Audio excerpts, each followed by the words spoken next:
ભરૂચમાં વાલિયામાં શિક્ષક પતિની હત્યાનો પોલીસે ઉકેલી નાખ્યો ભેદ।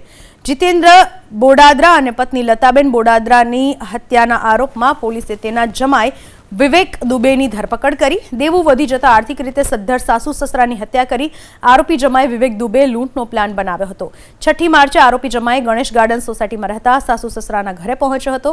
બંનેની હત્યા કરી ઘરમાંથી રોકડ અને સોનાના દાગીના લઈને ફરાર થઈ ગયો હતો।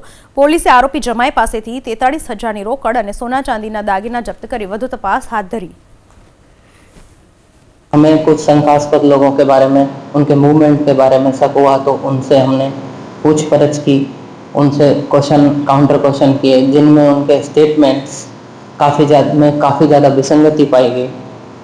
और उसके बाद में और फर्दर इन्वेस्टिगेशन करने पर हमें मृत शिक्षक दंपति के दामाद विवेक दुबे, जो कि पेशे से एक टीचर है और व्यारा का रहने वाला है, पर हमारा शक काफ़ी बढ़ गया और उसे बुलाकर वापस से पूछपरछ की तो उसने बताया कि उसने ही ये मर्डर एक धारदार वेपन से किया है, जिसको आज शाम को 17 बजे हमने गिरफ्तार कर लिया।